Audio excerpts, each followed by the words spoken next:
आऊज़ुबिल्लाहि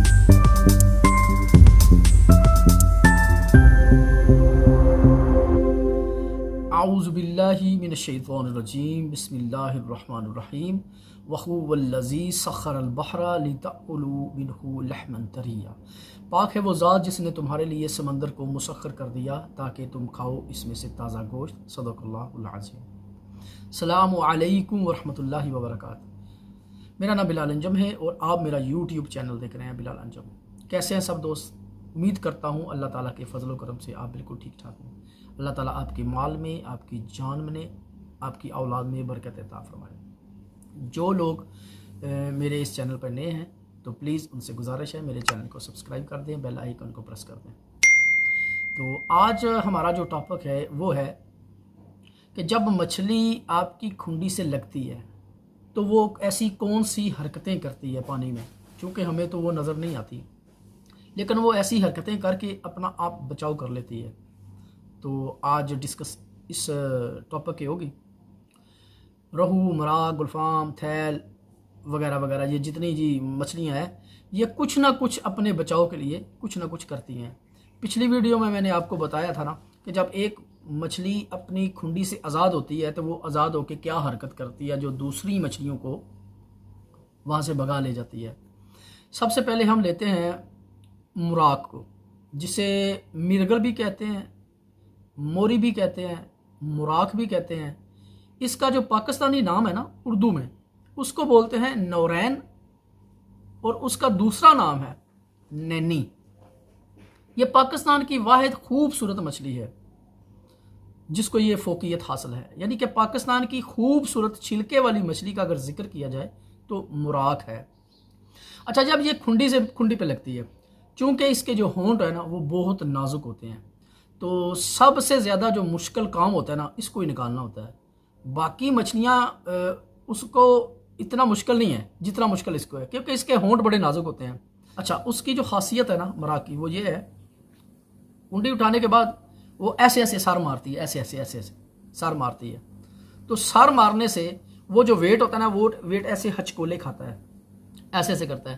तो जब कुंडी उसके मुंह में चली जाती है तो वो जो उसका जो सुराख हो जाता है मुंह के अंदर, उस सुराख को खुला करने के लिए कि खुंडी आसानी से उसमें निकल जाए, तो वो ऐसे ऐसे सर को ऐसे ऐसे हिलाती है। तो वो वेट जो होता है ना उसका वज़न बरकरार नहीं रहता, तो वेट भी साथ साथ ऐसे हचकोले खाता है। तो हचकोले खाने से वो जो कुंडी का जो सुराख में चली जाती है उसके गोश्त में, वो खुला सा हो जाता है। तो खुला होने के बाद वो खोचला सा हो जाता है, तो उससे वो आसानी से वो कुंडी निकाल लेती है। दूसरी बात करते हैं रहू की। रहू ये पाकिस्तान की फेवरेट मछली है और तकरीबन पाकिस्तान की सबसे मशहूर जो मछली है वो यही है, रहू। इसकी अगर बात करें तो इसका एक स्टाइल है, वो है पानी के ऊपर जंप मारना। अगर आपको दरियाई रहू मिल जाए, कुंडी के साथ लग जाए, तो ये फाइट बहुत अच्छी फाइट करता है माशाल्लाह। 4 kg का अगर रहू लगे तो बड़ी अच्छी फाइट करेगा। और उस फाइट के दौरान वो पानी के ऊपर मैक्सिमम 3 फीट 4 फीट ऊपर 5 फीट का भी जंप ले सकता है वो। तो जो फार्मी रहू होता है ना उसकी पहचान ये है कि वो जंप नहीं मारता, ना फार्मी ग्रास जंप मारता है ना फार्मी रहू जंप मारता है। अच्छा, फार्मी रहू की जो खासियत ना वो ये है, अगर आपको लग जाए, फार्म पे बैठे हुए हैं तब भी, दरिया पर बैठे हुए हैं तब भी, उसकी पहचान ये होगी अगर आपको लगा है तो ये तकरीबन कुंडी जब उठाएगा ना, हालांकि ये रहू जो है ना ये सरफेस फीडर है, ये पानी की ऊपर से खुराक लेता है और पानी के सेंटर से खुराक लेता है, जो साइंस ने इसको ऑब्जर्व किया है। लेकिन कुंडी ज़मीन से क्यों उठाता है, यानी इसको बॉटम भी कहा गया है कि ये बॉटम फीडर भी बन गया है। कैसे? ये दूसरी मछलियों को देखकर अपनी आदत को चेंज करता है। ये दूसरी मछलियाँ खुराक किधर से लेती हैं, मसलन मोरी होगी, कतला हो गया, गुलफाम हो गया, ये नीचे से खुराक लेती हैं। तो हालांकि ये खुराक नीचे से नहीं लेता था, ये सरफेस फीडर इसको बोला जाता है। ये पानी के ऊपर से खुराक लेता है, आप काने वाली खुंडी पे भी रहू पकड़ सकते हैं, और पानी के सेंटर से खुराक लेता है। बैक्टीरिया वगैरह, कीड़े वगैरह, जड़ी बूटियाँ जो पानी में बह कर चली जाती हैं सेंटर में, वहाँ से खुराक लेता है। ये साइंस की बात कह रहा हूँ। लेकिन दूसरी मछलियों को देखकर, फिर इससे सवाल भी पैदा होता है ना, अगर ये सरफेस फीडर है तो कुंडी हमारी जमीन से क्यों उठाता है? इसलिए उठाता है। इसका जवाब फिर साइंस ने, ये भी साइंस का जवाब है, फिर साइंस ने इसको मजीद इसकी जानकारी की कि ये दूसरी मछलियों को देखकर अपनी आदत को चेंज करता रहता है। जैसे छोटे बड़ों से असर सीखते हैं, तो ये दूसरी मछलियों से सीखता रहता है। तो इसलिए इसको सरफेस फीडर भी बोलते हैं, बॉटम फीडर भी बोलते हैं। अच्छा, इसकी खासियत यह है, दो तीन खासियत बताऊंगा इसकी। नंबर 1, जब ये आपको लगेगा तो आप अगर गहराई की तरफ बैठे हैं ना, ये फौरन आके जिधर आप बैठे ना वहां टक्कर मार देगा आपको, अपना बचाव करने के लिए। मुझे एक बार तकरीबन 9 रो मुझे लगे थे और 9 बल्कि 11 रो लगे थे। मानोचक नहर जुकालियाँ का जब पुल पार करते हैं ना, तो सफ़ेदे वाली एक वो ठोकर सी बनी है, नोकी सी बनी है, उधर वो तकरीबन फार्मी रो थे सारे। जो फ्लड आया था, रनमाल शरीफ के जितने फार्म थे ना वो सारे फुल हो गए थे, तो उनका पानी जो है ना वो नहर की तरफ आ गया था, तो हमने ये फार्मी रो पकड़ लिया। अच्छा, ये पहचान ये है कि जब अगर पत्थरों पे भी बैठे होंगे ना, तो आप इसको खिला रहे हैं ना, फौरन तेज़ी से आके टक्कर मारेगा। तो हमने देखे थे 2 रहू ने टक्कर मारी थी, उनका जो सर थे ना वो जख्मी हो गए थे, यानी कि उनका छिलका भी उतर गया था, थोड़ा सा लाली आ गई थी उनके सरों पर। एक खासियत होगी, चाहे वो फार्मी है चाहे वो दरियाई है, वो टक्कर ज़रूर मारेगा अपने आप बचाव करने के लिए। अगर मट्टी का बन है तो मट्टी के बन में टक्कर मारेगा, अगर पत्थर हैं वगैरह तो उसमें टक्कर मार के अपना सर फोड़ने की कोशिश करेगा, तोड़ने की कोशिश करेगा, कुंडी से निकलने की कोशिश करेगा। दूसरा, दरियाई रोहू की पहचान, ये जब आप उससे फाइट करते हैं ना, खिलाते हैं, तो ये पानी के ऊपर जंप मारता है। अच्छा, ये उसका स्टाइल भी है और इसके बचाव करने का तरीका भी है। होता ये है, जब आप पानी के ऊपर जंप मारेगा ना, तो आप जाहिर है आप जब डोर खिलाते हो तो टाइट रखते हो, तो जब वो जंप मारेगा तो डोर ढीली हो जाएगी, तो ढीली होने के बाद वो अपनी जो पूछल होगी, अपनी जो पूंछ होगी, जो बूंदा होगा ना, ऐसे करके पटकेगा, तो वो डोर को मारने की कोशिश करेगा, ताकि डोर उसकी जो पूंछ है वो डोर पे लगे और मुंह से कुंडी निकल जाए। असल ये वारदात ये डालता है, 2 वारदात, एक टक्कर मारता है किसी भी किनारे पे बैठे हो, और दूसरी वारदात पानी के ऊपर जंप मारता है। ये होगी दरियाई की पहचान। अच्छा, जो होता है ना फार्मी, वो टक्कर तो मारता है लेकिन जंप नहीं मारेगा। वो क्या करेगा, जमीन से कुंडी उठाएगा, अभी आपकी चाल नहीं हुई, ऐसे बड़ी तेजी से कुंडी उठाएगा, उसको जब हुक हो जाएगी ना, बड़ी तेजी के ऊपर आके गोल धारा बना देगा। ऐसे ही गोल धारा, जैसे आप किसी पानी पर कंकर फेंकते हो तो एक पानी की लहरें यानी गोल धारा बनाती हैं बड़ा सा, तो ऐसे ही वो गोल धारा बनाएगा। ये है इसकी पहचान। तो मैंने तकरीबन काफ़ी रहू फार्मी पकड़े हैं। तो रहू जब पकड़ते हैं ना, तो इसका जो कलर होता है ना, यानी फार्मी का, वो तो होता है थोड़ा सा कर लें जैसे फर्नीचर, डार्क फर्नीचर होता है ना, ब्राउन और डार्क फर्नीचर होता है, ऐसा होता है। जो आप उसको कैद कर लेंगे ना, तो कैद करने के साथ वो और मजीद ज़्यादा डार्क हो जाता है, यानी रंगत चेंज कर लेता है। जो दरियाई होगा वो रंगत चेंज नहीं करेगा।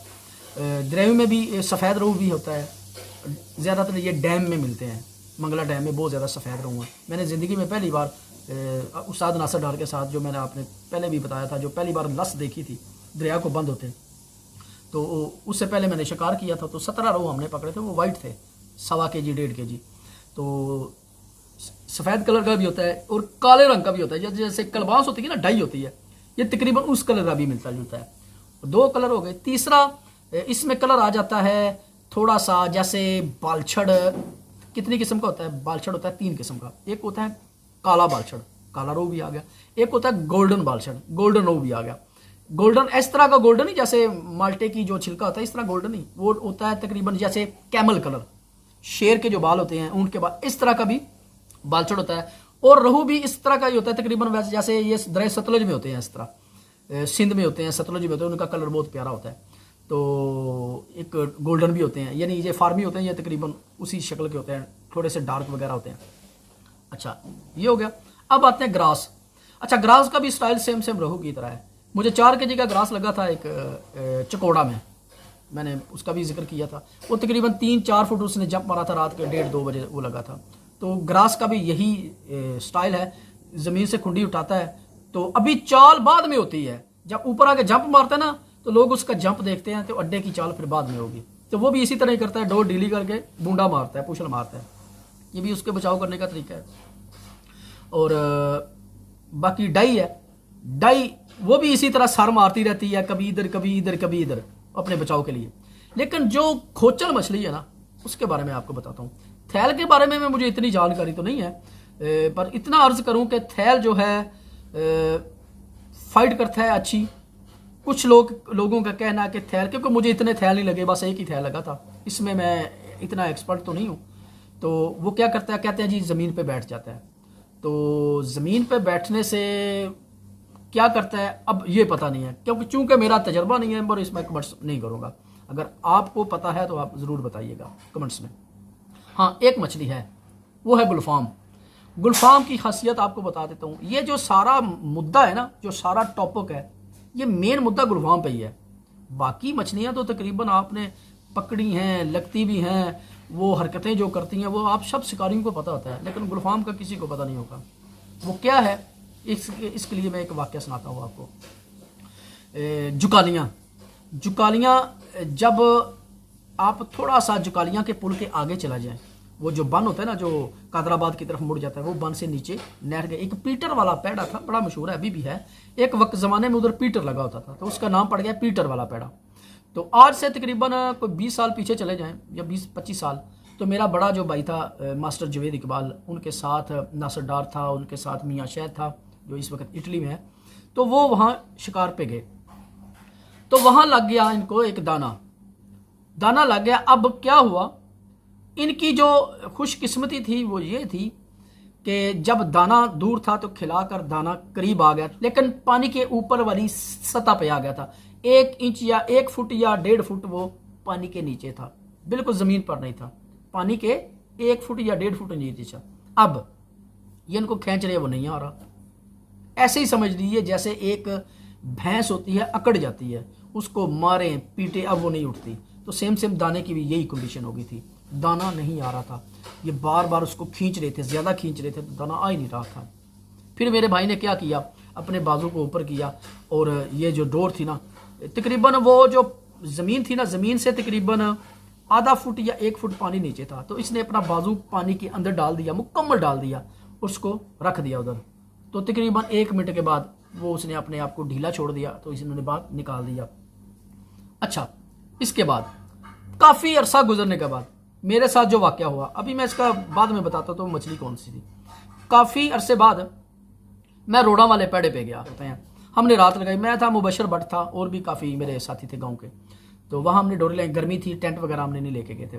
तो अमूमन सुबह को क्या होता है कि आपकी जो डोर होती है ना, वो मसल सारी डोरें ऐसे लगी है ना, तो एक डोर जिसको दाना लगा होता है ना, वो साइड पे किनारे पे आ जाती है और ढीली भी हो जाती है। सुबह उठा, लो फूटी, देखा तो एक डोर किनारे पर आ गई थी। मैंने उसको पकड़ा, ऐसे खींचता तकरीबन वो उधर डोरे हम फेंकते हैं 16 हाथ या 20 हाथ। अच्छा, उसको तकरीबन 14 हाथ वो डोर में लेकर आ गया। डोर लेकर आने के बाद 16 यानी 14 हाथ आके वो डोर ऐसे हो गई थी जैसे कोई उधर कोई पत्थर है, कोई बहुत बड़ा दरख्त है, या कोई, मैंने ये डोर किसी भैंस को अड़ गई है, किसी बहुत बड़े अड़े को वो डोर लग गई है, वो नहीं आ रही थी इधर। तो मैं बड़ा परेशान था। तो पीछे से मुबशर बोला क्या है, मैंने बोला यार समझ नहीं आ रही। सुबह उठाऊँ, डोर टेढ़ी थी ऐसे, तो अब उसको खींच लो, आ नहीं रहा। अच्छा, कुछ महसूस, मैंने बोला महसूस भी कुछ नहीं हो रहा। अच्छा, कुछ तो महसूस होगा, मैंने बोला कुछ भी महसूस नहीं होगा, कोई नकलो हरकत नहीं है, ऐसे लग रहा है जैसे पहले शुरू में मैंने उसको खींचा तो इतना ज़ोर नहीं था, बाद में फिर ज़ोर लगना शुरू हो गया।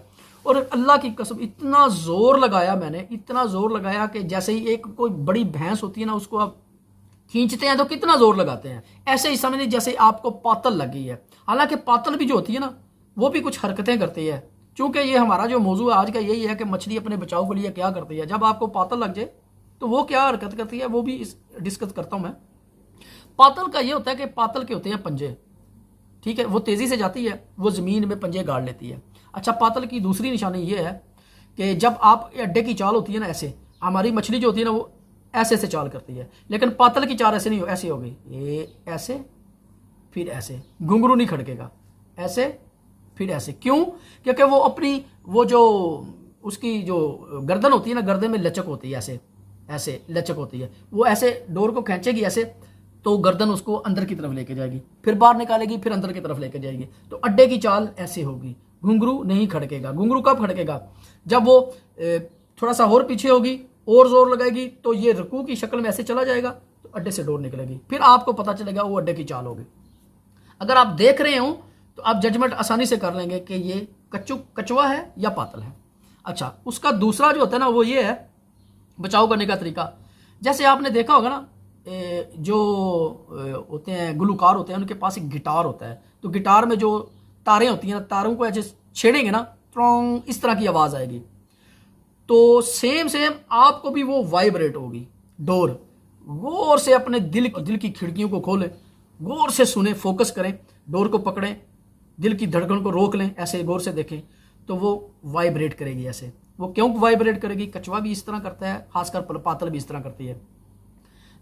पातल क्या करती है, जब उसके मुंह में कुंडी होती है ना तो वो ऐसे, मुंह में कुंडी है ना तो डोर को ऐसे करके ना ऐसे पंजा मारेगी ऐसे। जब वो डोर को बार बार अपने पंजे से बाहर निकालने की कोशिश करेगी। जैसे से है ना, से जब कंडे मारती है ना शेर को, तो शेर अपने एक तो मुंह से भी निकाल लेता है, तो दूसरा अपने पंजे से, अगर मुंह में कोई कांटा लगा तो वो निकालेगा। तो पातल भी इसी तरह अपने पंजे से ऐसे मार के उसको निकालने करेगी, तो वो वाइब्रेट होगी। जब वाइब्रेट होगी तो आप फौरन समझेंगे पातल लगी है। तीसरी निशानी पातल की, पातल हमेशा 100 में से 80%, 90% वो सीधी आएगी, सीधी जाएगी, सीधी आएगी, सीधी जाएगी। दाईं तरफ गई है तो दाईं तरफ ही जाएगी। अगर वो उसने पानी की ऊपर की तरफ रुक लिया तो पानी के ऊपर ही जाएगी, ठीक है।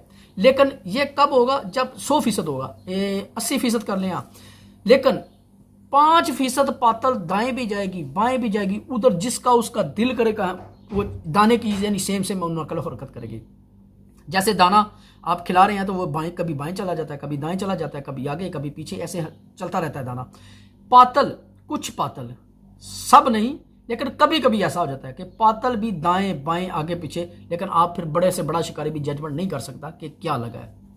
तो ये थे कुछ पातल के अंदाज, जब वो पानी के अंदर जब उसको कुंडी लगती है तो वो क्या हरकतें करती है। अच्छा, कछुआ होता है। कछुआ क्या करता है, आपका जो वेट होता है ना, वेट के ऊपर पाँव रखता है, पौधे के ऊपर पाँव रख के आपका वो जो गंडोया होगा, हुक बाइट होगी, इसको खाएगा। हुक बाइट को खाने के वो पाँव क्यों रखेगा? ताकि अड्डे की चाल ना हो, आपको पता ना चले। इसको बोलते हैं खामोश कुतर। पाँव रख के ना ऐसे खाएगा, जैसे कुत्ता रोटी के ऊपर पाँव रख के फिर रोटी तोड़ता है ना, वो इसी तरह ही करता है ताकि अड्डे की चाल ना हो, आपको पता ना चल जाए। उसको भी पता होता है कि ये हमारे लिए जाल वगैरह बिछाया हुआ है। अच्छा, आते हैं अब वही मछली। अच्छा, वो मैं इसको खींच रहा हूँ, अब वो नहीं आ रही। पहले क्या था, थोड़ी आई, उसके बाद रुक गई।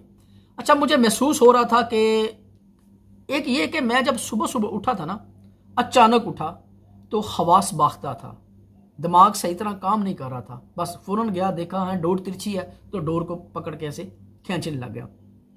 तो जजमेंट भी नहीं किया कि क्या है, क्योंकि उसने जजमेंट कराया ही नहीं मुझसे। वो होता है ना कि कुछ हरकतें करे, हरकत भी नहीं है, बस ऐसे खींच लो, आराम से आ रहा है। अचानक वो रुक गया और ऐसा रुका कि जैसे कोई हवाई जहाज पे मेरी डोर अटक गई है और हवाई जहाज को मैं खींच रहा हूँ। तो बाबा जी हुआ क्या कि अब मुबशर बोला क्या मसला है। मैंने बोला यार समझ नहीं आ रही, पातल भी नहीं लग रही, लगता है अड़ा है कोई बहुत बड़ा जो है ना, वो कोई दरख्त वगैरह है, कोई बहुत बड़ा कोई तना है किसी दरख्त का। अच्छा, अब मैं उसको क्या किया, मैंने हाथों पे डोर लपेट के उसको खींचा, नहीं आया। फिर मैंने अपनी कमर पे, अक्सर बाज़ औक़ात कोई 35 किलो की पातल लग जाए ना तो वो पंजे गाड़ ले, तो फिर हम क्या करते हैं कि अपनी कमर के इर्द गिर्द डोर को लपेट के फिर हम भागते हैं। तो मैंने ऐसे किया। अब वो उधर से थोड़ा सा सिरका तो मैंने फिर फ़ौरन निकाल के जनाब हाथों से खींचा, बड़ी तेज़ी से खींचा। अब तकरीबन 12 फुट वो मेरे से दूर था, 12 फुट वो मेरे से दूर था। अब वो मैंने ऐसे बड़े प्यार से लेकर आया। जब 8 फुट के फासले पर मेरे से दूर था तो वो पानी के ऊपर उसने ऐसे छंडा मारा ऐसे, तो फ़ौरन पता चल गया ये गुलफाम है। देख लिया मैंने, मुबशर भी बोला, कहता है बिलाल गुलफाम है, मच्छी है। मैंने बोला हाँ मछली है। अब मैंने उसको डोर दी, डोर देने के बाद फिर वो दोबारा आया, फिर खींचा, फिर गया, फिर खींचा, फिर गया, तो फिर वो चला ही गया। वो क्या हुआ था, कुंडी जो है मेरी वो सीधी हो चुकी थी। अच्छा, वो गुलफाम था। अच्छा, उसने हरकत की क्यों की, तो ये वाक़या मैंने आपके अपने बड़े भाई को आके बताया कि यार मेरे साथ ये वाक़या हुआ है। उसने बोला ओहो तूने तो बहुत बड़ी गलती कर दी। मैंने बोला क्यों? कहता था वो गुलफाम था। मैंने बोला मैंने देख लिया था वो गुलफाम था। तो मैंने बोला उसने किया क्या? तो तो उसने बोला क्योंकि चूंकि वो पानी के अंदर ही उसने गेम डाली थी, लेकिन जब मेरे भाई के साथ ये वाकया हुआ था तो वो पानी की ऊपर वाली सतह पे पानी साफ था। हमारा भी पानी तकरीबन साफ ही था, लेकिन वो पानी के काफ़ी दूर था, 16 हाथ 14 हाथ दूर था और पानी के अंदर था, सेंटर में था। उसने कहा कि ये करता क्या है, ये अपने आप को अकड़ा लेता है। कैसे अकड़ा लेता है? जैसे ऐसे ही समझ लीजिए जैसे तीर और कमान, कमान की शक्ल ऐसी होती है, डी की शक्ल होती है, वो अपने आप को अकड़ा लेता है और उसके जो जितने भी पर होते हैं ना, परों को इतनी तेज़ी से हरकत देता है। ऐसे ही समझ लीजिए मेरी आपसे लड़ाई हो जाए तो मैं आपका बाजू ऐसे मोड़ना चाहूँ तो आप बाजू को अकड़ा लें तो मैं नहीं मोड़ पाऊंगा। तो इसी तरह दाना भी अपने आप को अकड़ा लेता है, ऐसे कमान की शक्ल ऐसे कर लेता है, ऐसे लीजिएगा। तो ये भी अपने सारे परों को हरकत देता है। अपनी वो जो पूछल होती है ना, वो पूछल को भी ऐसे अकड़ा लेता है, ऐसे। तो अकड़ाने के बाद वो उधर ही जाम हो जाता है।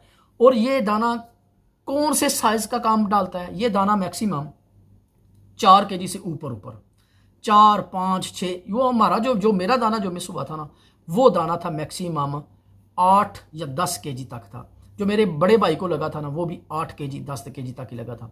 मेरे ग्रुप का एक मेंबर है चौधरी पप्पू, सरगोदे का रहने वाला है। तो ग्रुप में मैंने ये जो लेक्चर दिया था ना, मछलियाँ कौन सी नकलो हरकत करती हैं, तो उसने वो लेक्चर नहीं सुना।